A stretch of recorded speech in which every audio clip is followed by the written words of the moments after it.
þar það leiðir mig af vötnum þar sem ég má næðis njóta, en í sumum enskum þýðingum þá segir he leadeth me beside still waters, eða hann leiðir mig að ferskum lindum eða svona vatni sem ekki á hreyfingu, ekki mikil hreyfingu allavega.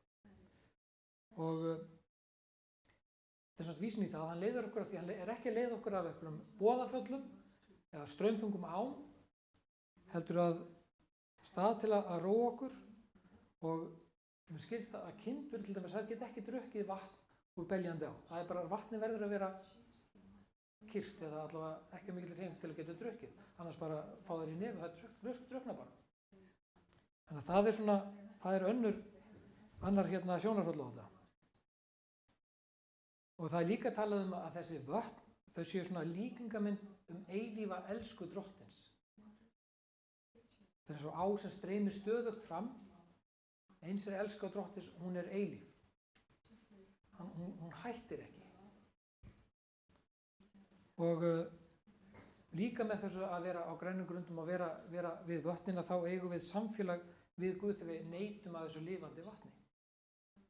Og það er örugglega þetta að skoða þetta enn meira og finna miklu meira í kringum þetta. Og það er það sem er svo gaman við Biblíuna, að maður sér oft eitthvað nýtt þegar maður les aftur.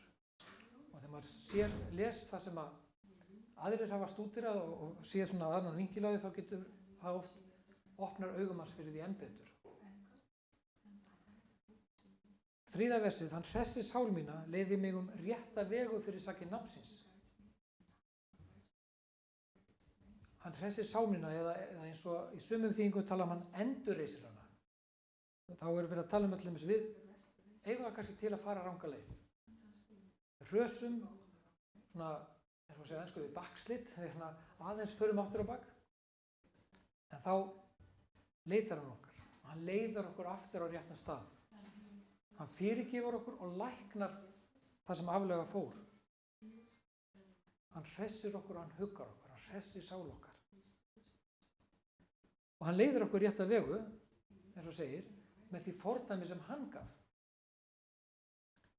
Og gefur enn. Því hann er enn lifandi. Það er munurinn á okkar Guð og mörgum öðrum sem fólk trúir á. Okkar Guð er lifandi Guð. Við erum leidd áfram í trú á drottin eftir hinum mjóa vegi og það er ekkert pláss til þess að snúa til hliðar. Við getum bara farið áfram, við getum farið áfram í fótspor Krists og það er einungis drottni til dýrðar og lofgjörðar. Og það er svo frábært.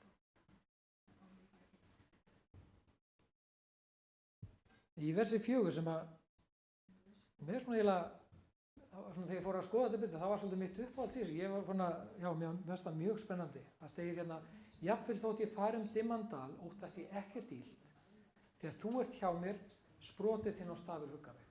Það er rosalega mikið í þessu versi.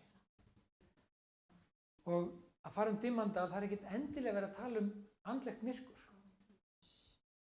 Það getur náttúrulega átt við líka, en samkvæmt þeim sögum sem ég hef heyrt hirða frá fyrri tíð, að þá gekk hirðirinn til hliðar við hjörðina þegar þau fóru erfiða dali. Hann var til hliðar til að verja hjörðina fyrir því sem gat komið úr dalnum. Og þannig var það þegar hann fór yfir dalinn á milli hæðanna. Og mér finnst þetta einnig geta átt við okkar lífsgöngu. Það sem að dalurinn er á lífi okkar í dag. Dalurinn er á milli, við förum frá einu fjalli sem er áður en, getur annarkvort verið bara áður við komum inn í lífið, eða áður við tókum móti Jesú, við getum líka hugsað svoleiðis. Og við göngum í gegnum þetta líf og hirðirinn er við hliðina á okkur. Og hann ver okkur. Hann er að vernda okkur gagnvart því sem getur við komið að okkur og svo komum við að hinu fjallinu, við erum komin upp úr dalnum og við erum komin inn í eilífina með drottni. Þetta er ein leið til að líta á það. Þetta er ekki endilega allra rétta, en svona, þetta sá ég fyrir mér þegar ég fór að hugsa þetta. Að við göngum með drottni og þó svo að dauðinn nái líkam okkar, þá nær hann ekki sál okkar. Hann fær ekki snert sál okkar. Af því að hirðirinn sér okkur. Og hans kærleikur og hans nærvera, hún ryður burtu óttann. Og mér finnst þetta svo gott að hugsa til þess það alveg sama hvar við erum, ef við höfum Jesús í okkar lífi, ef við treystum á hann. Eins og söngina áðan, ég lærði að treysta Jesú, ég lærði að treysta Drottni, að reiða mig aðeins á orð hans.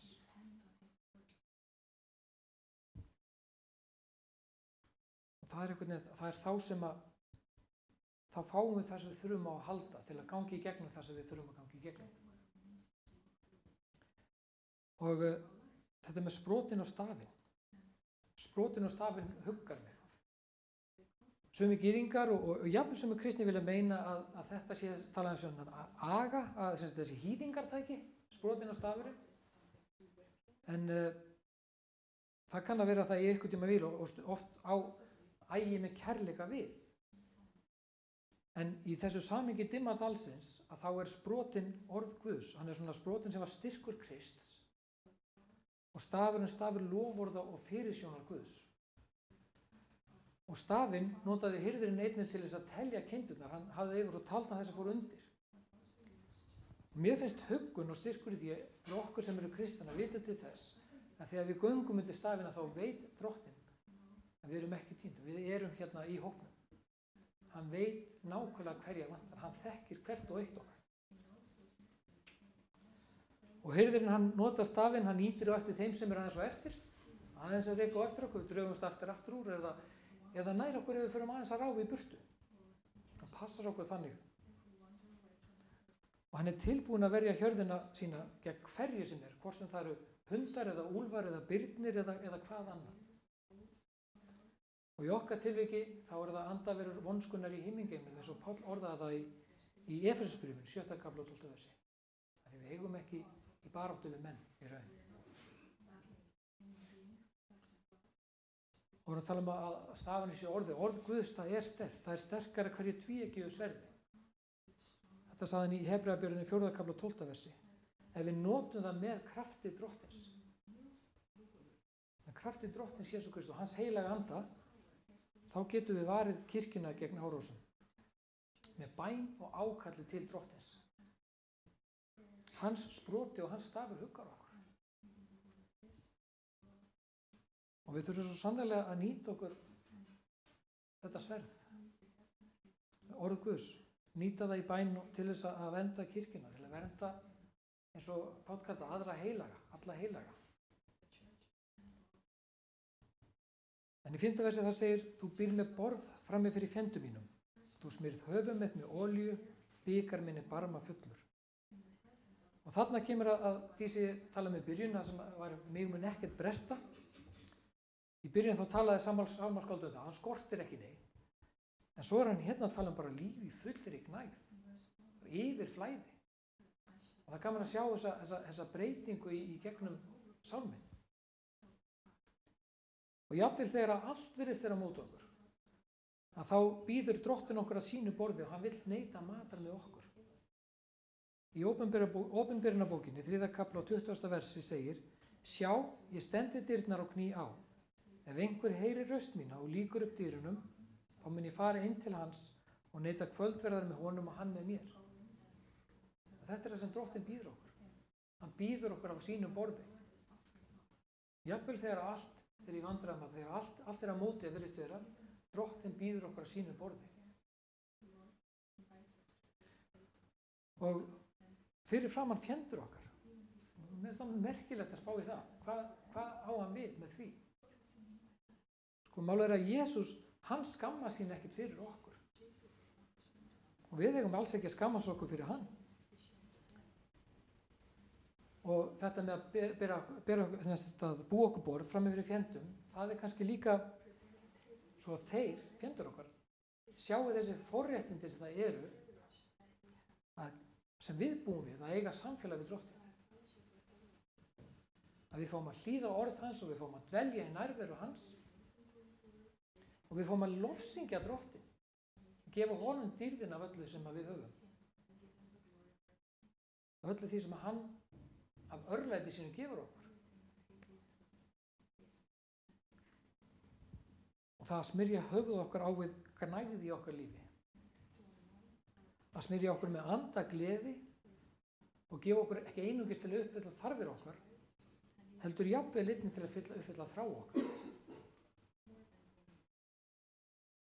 Og þegar andi Guðs og hans náð smýr okkur og kennir okkur allt, þá uppfyllir það okkar anda, það fyllir okkur að gleði. Og það þegar við fórum að spá þess að þrá okkar, uppfyllir Guð þrá okkar, allt sem okkur langar. Þegar við leitum Drottins, þegar okkar hjarta slær í takt við hjarta Drottins, þá svo margir tala þá förum við að fá þessa þrá sem Drottinn hefur. Og þá að sjálfsögðu vill Drottinn uppfylla þá þrá. Þegar okkar hjarta slær í hans takt. Og bikar minn barma fullur, það flæðir yfir hann, segir í sömu þýðingum. Hann yfir flæðir. Og þegar Drottinn lætur flæða að ná sín og miskunni við líf okkar, og ekki síst í andlegum skilningi, þá svo sannlegt að tala að bikar okkar flæði yfir. Því að uppspretta Drottins ótæmandi. Það við sem setjum henni í takmark. Það við sem setjum Guðstundum í svona eitthvað kassa. Eitthvað sem við skiljum, eitthvað, já, og það ekkert skrítið, því að við sjáum ekki svona stórt þessa Drottinn. Ég get ekki skilið þessa elsku Drottins, ég bara skil hann ekki. Ég skil hvernig faðir elskar barn sitt og hvernig maður elskar konu sína, en svo þessi yfirflæðandi elska sem Drottinn hefur til okkar allra. Það bara mikið fyrir mig til að skilja. Þannig að ég reyna að yfirfæra bara það sem ég þekki og reyna að nota það yfir á hina líka. En ég veit að það samt bara smá brot af því sem Drottinn hefur. Síðasta versið já, gæfa og náð fylgja mér alla ævidaga mína og í húsi Drottins bý ég langa ævi. Gæfan og náðan hún fylgja okkur, hvort sem mér að ræða dýrð, kærleika eða miskunn Guðs sem hann sýndi okkur með fórnardauða Krists. Og það varir að eilífu. Það engin endir á því. Það ekkert eitthvað best before eitthvað, sko. Og hann sýndi okkur þetta, og það ekki af því að við sækjumst eftir því angist eða kvíða, vegna þess að við leitum ríkins hans og réttlæstis fyrst. Það ekki að því við leitum hans með angist og kvíða, heldur af því við leitum ríkins hans og réttlæstis. Þá mun okkur veitast allt hitt að auki. Við leitum fyrst ríkis hans og réttlæstis. Og það það sem máli skiptir. Alla ævidega mína. Miskunn Guðs og náð, hún ný á hverjum degi. Við syngjum þetta oft. Náð þess að ný á hverjum degi. Og hann gefur örlátlega og eilíflega. Og blessun hans varir alla eilífð. Og í húsi Drottins bý ég langa ævi, eða að eilífi eins og við lesum í summu þýðingum. Þarna á sálmaskvöldið trúlega við að hann geti loksins opinberlega dvalið í lofgjörð Guðs. Davíð var búinn að vera í felum og ýmislegt gerst hjá honum, en þarna horfir hann á það að geta kannski komið og opinberlega lofa Drottinn, búið í húsi hans sem langa eilífð. Og þetta hús sem ekki með höndum gert, þetta hið eilífa hús á himnum. Kristur talaði þetta að í húsinu væru margar vistarverur. Það væri griðarstaður og hvíldarstaður fyrir hans fólk. Að eilífu. Það svo magnað, þetta að eilífu. Ég held að við skiljum ofta ekki þetta að eilífu. Þetta bara tekur heila eilíf hjá okkur, en það nokkra sekúndur. Við erum hérna bara í nokkra sekúndur hér á jörðinni því að við eigum eftir eilífina með Drottni. Þessi eilíf er svo skrítið orð og ég held að við skiljum það ekki fyrir en við stöndum frammi fyrir almáttuga Guði. En get ekki ímyndað með hvernig það verður. Amen. Eins og ég sagði, ég talaði okkur veittist alltaf hann aukið en Guð hann gefur okkur ekki einungis þessi þörfnum heldur líka þessi þráum eins og ég sagði það rætt því að þegar hjartað okkar slæri taktið hans hjarta. Og hann vill auðvitað gefa okkur eftir því sem hans hjarta slæri eftir. Og það gaman að skoða svona þekkt vers til mér. Það gaman að fara yfir eins og til dæmis þennan sálm sem ég held að allflestir þekki, sama hvort það er á ensku eða íslensku. Og svo gaman að skoða hvað á sálmaskáldið við, hverja voru kringustæðurnar þegar hann samdi þetta.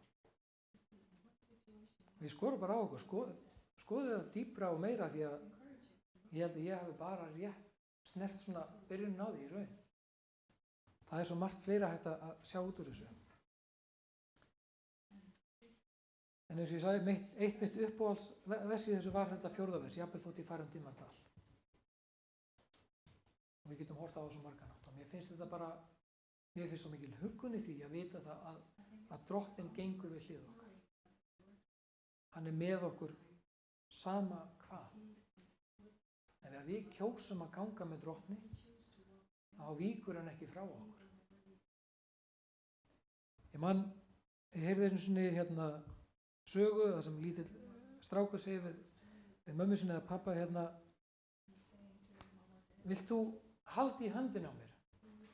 Já, vilt þú ekki bara halda í mér, segir hún. Nei, ég vil að þú haldir í höndina á mér. Því ef að mér bregður að ég verð hræddur, þá getur verið að ég sleppi, en ég veit að þú sleppir ekki takinu. Þannig er Drottinn. Ég vil að Drottinn leiði mig. Af því að þegar eitthvað kemur upp á, þá get ég orðið eitthvað panika og ég get sleppt. En ef Drottinn leiðir mig, þá sleppir hann ekki. Mér finnst það svo magnað. Að við getum treyst á Drottinn. Við erum komin að endana á þessu sálmi og en ég hveti ykkur endilega, farið yfir þetta og ég vona að þið hafi haft jafn gaman að þessu ég. Mér finnst þetta spennandi, mér finnst gaman að fara aðeins dýpra í orð Drottins. Og það er svo gaman að sjá það því að það er svo miklu meira en akkúrat það sem stendur. En það verður gaman að heyra þegar þið eru búin að skoða meira og þið komið aðna vinkil og ég hlakka til að heyra það, sjá hvað þið finnir. Það er svo frábært, við leitum öll á mismunandi hátt, við höfum mismunandi sjónarhorn, þar af leiðandi getum við séð þetta og fáum víðari og stærri mynd. Sem ég sagði að við höfum svo þröngt sjónarhorn, Guð hann sér heilu myndina, en við getum kannski púslað saman sjónarhornunum okkar. Drottinn, ég þakka fyrir það, við höfum fengið að koma saman í þínu hús í dag. Ég vona, Drottinn, að við höfum getað skilið betur það sem þú hefur að segja við okkur í dag. Við skiljum orð þitt betur og við biðjumst Drottinn að þú gefur okkur djörfung og kraft til þess að ganga fram með orð þitt, sem þetta tvíeggjaða sverð, Drottinn, og skera á þann hnúta sem að þú vilt að við skerum á. Við biðjumst Drottinn að þú gefur okkur auðmýkt og visku til þess að breyta rétt og til að koma fram við fólk af kærleika. Ég þakka það, Faðir, fyrir þennan dag í Jesú nafni. Amen. Guð blessi ykkur, kæru systkin, og takk fyrir